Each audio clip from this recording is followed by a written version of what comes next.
The Necklace by Guy de Maupassant. She was one of those pretty and charming girls, born as if by an error by fate into a family of clerks. She had no dowry, no expectations, no means of becoming known, understood, loved, or wedded by a man of wealth and distinction. And so she let herself be married to a minor official at the Ministry of Education. She dressed plainly because she'd never been able to afford anything better, but she was as unhappy as if she'd once been wealthy. Women don't belong to a caste or class. Their beauty, grace, and natural charm take place of birth and family. Natural delicacy, instinctive elegance, and a quick wit determine their place in society and make the daughters of commoners the equals of the very finest ladies. She suffered endlessly, feeling she was entitled to all the delicacies and luxuries of life. She suffered because of the poorness of her house as she looked at the dirty walls, the worn-out chairs, and the ugly curtains. All these things that another woman of her class would not have even noticed, they tormented her and made her resentful. The sight of the little Brenton girl who did her housework filled her with terrible regrets and hopeless fantasies. She dreamed of silent antechambers hung with oriental tapestries, lit above by torches in bronze holders, while two tall footmen in knee-length breeches napped in huge armchairs, sleepy from the stove's oppressive warmth.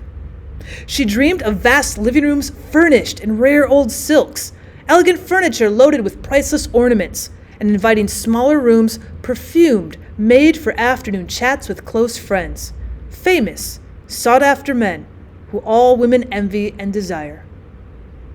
When she sat down to dinner at a round table covered with a 3-day-old cloth opposite her husband, who, lifting the lid off the soup, shouted excitedly, "Ah, beef stew! What could be better?"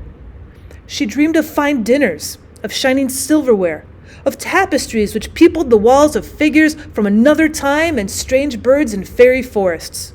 She dreamed of delicious dishes served on wonderful plates, of whispered gallantries listened to with inscrutable smile as one ate the pink flesh of a trout or the wings of a quail.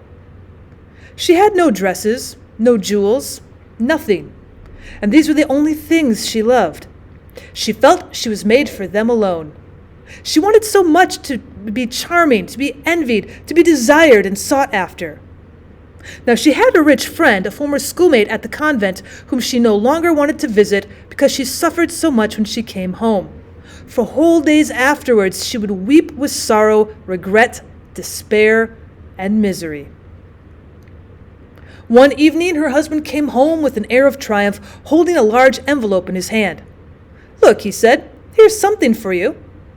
She tore open the paper and drew out a card on which was printed the words, "The Minister of Education and Madame Georges Ramponneau request the pleasure of Monsieur and Madame Loisel's company at the Ministry on the evening of Monday, January 18th.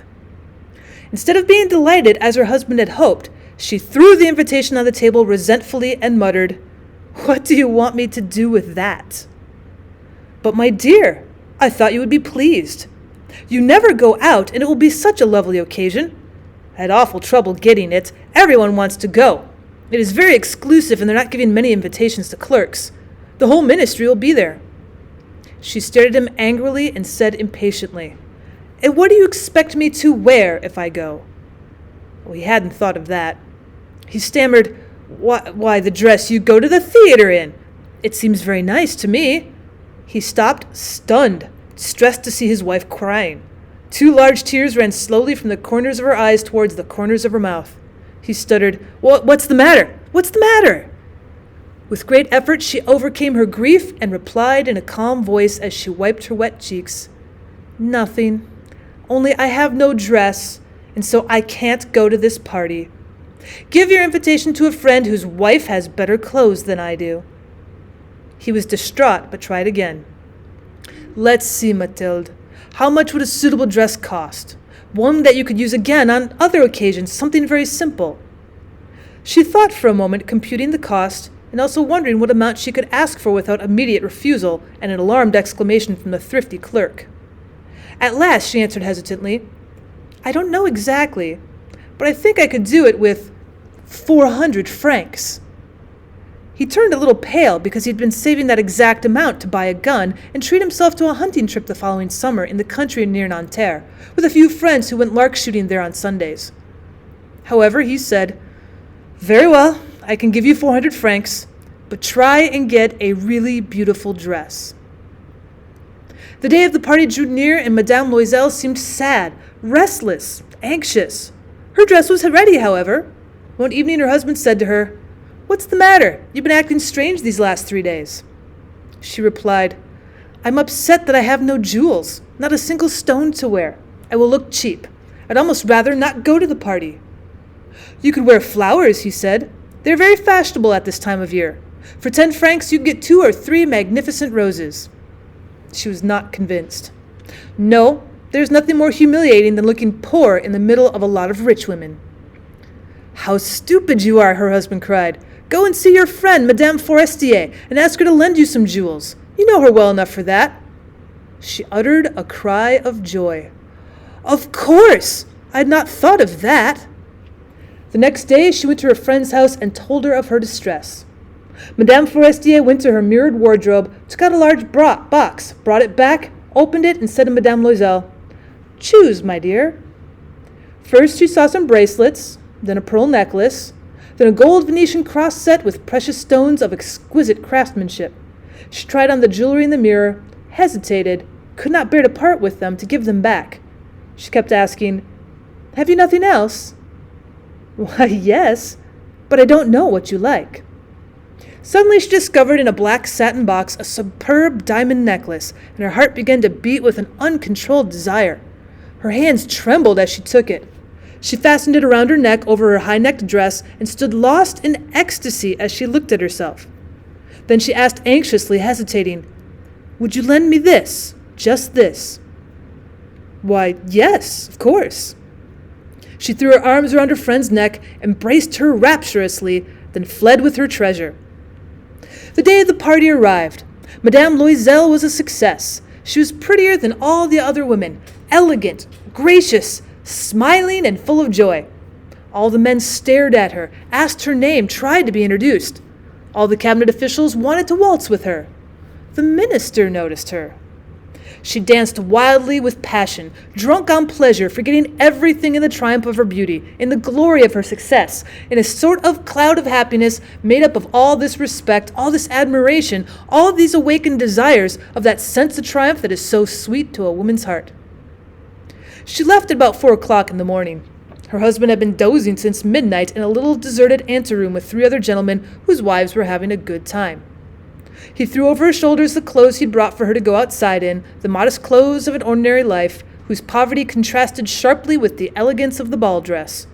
She felt this and wanted to run away, so she wouldn't be noticed by the other women who were wrapping themselves in expensive furs. Loisel held her back. "Wait a moment! You'll catch a cold outside. I'll go and find a cab." But she would not listen to him and ran down the stairs. When they were finally in the street, they could not find a cab and began to look for one, shouting at the cabmen they saw passing in the distance. They walked down toward the Seine in despair, shivering with cold. At last they found in the quay one of those old nightcabs that one sees in Paris only after dark, as if they were ashamed to show their shabbiness during the day. They were dropped off at their door in the Rue des Martyrs, and sadly walked up the steps to their apartment. It was all over for her, and he was remembering that he had to be back in his office at 10 o'clock.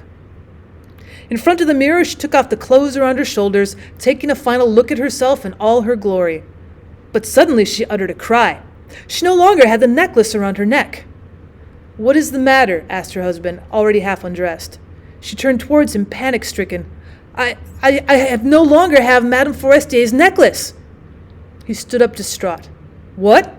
How? That's impossible." They looked in the folds of her dress, in the folds of her cloak, in her pockets, everywhere, but they could not find it. "Are you sure you still had it on when you left the ball?" he asked. "Yes, I touched it in the hall at the ministry." "But if you lost it in the street, we would have heard it fall. It must be in the cab." "Yes, that's probably it. Did you take his number?" "No." "And you, didn't you notice it?" "No."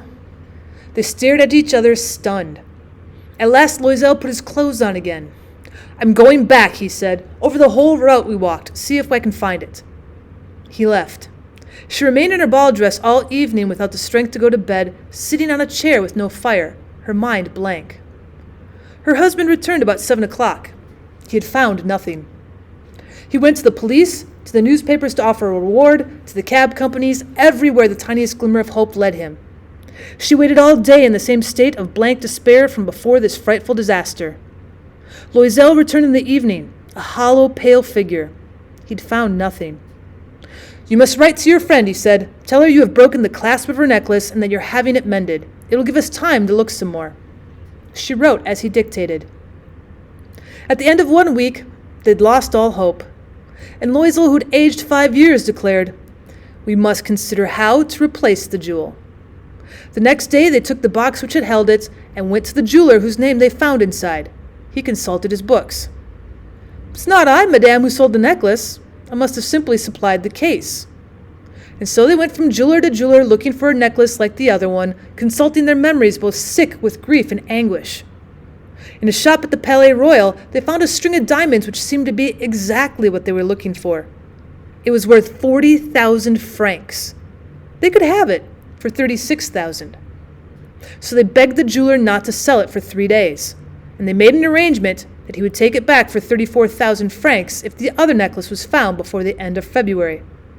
Loisel had 18,000 francs which his father had left him. He would borrow the rest. And he did borrow, asking for 1,000 francs from one man, 500 from another, 5 louis here, 3 louis there. He gave notes, made ruinous agreements, dealt with usurers and every type of moneylender. He compromised the rest of his life, risked signing notes without knowing if he could ever honor them, and terrified by the anguish still to come, by the black misery about to fall on him, by the prospect of every physical privation and every moral torture he was about to suffer, he went to get the new necklace and laid down on the jeweler's counter 36,000 francs. When Madame Loisel took the necklace back, Madame Forestier said coldly, "You should have returned it sooner. I might have needed it." To the relief of her friend, she did not open the case. If she had detected the substitution, what would she have thought? What would she have said? Would she have taken her friend for a thief? From then on, Madame Loisel knew the horrible life of the very poor. But she played her part heroically. The dreadful debt must be paid, and she would pay it. They dismissed their maid. They changed their lodgings. They rented a garret under the roof. She came to know the drudgery of housework, the odious labors of the kitchen. She washed dishes, staining her rosy nails on greasy pots and bottoms of pans. She washed the dirty linen, the shirts and the dishcloths which hung to dry on the line. She carried the garbage down to the street every morning and carried up the water, stopping at each landing to catch her breath. And dressed like a commoner, she went to the fruiterers, the grocers, the butchers, her basket on her arm, bargaining, insulted, and fighting over every miserable sou. Each month they had to pay some notes, renew others, and get more time.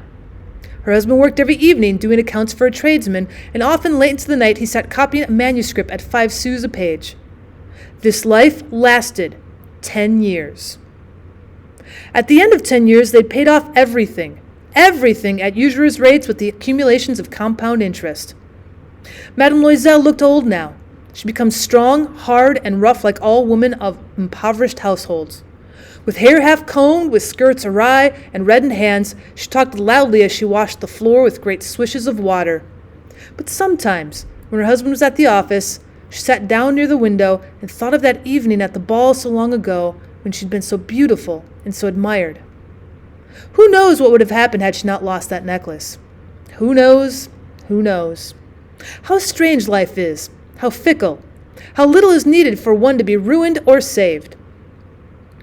One Sunday, as she was walking in the Champs-Élysées to refresh herself after the week's work, suddenly she saw a woman walking with a child.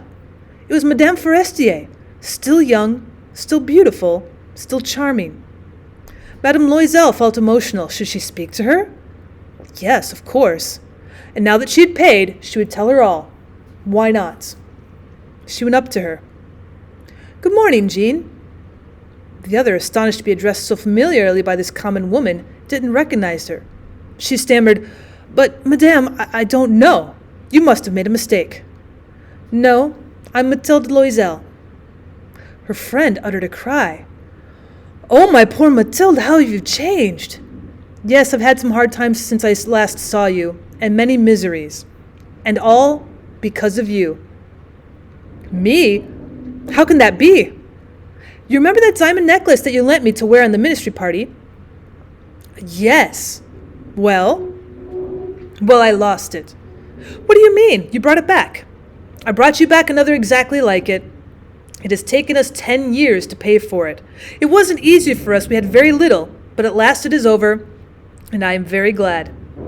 Madame Forestier was stunned. You say you bought a diamond necklace to replace mine? Yes, you didn't notice then. They were very similar. And she smiled with proud and innocent pleasure. Madame Forestier, deeply moved, took both her hands. Oh, my poor Mathilde. Mine was an imitation. It was worth 500 francs at most.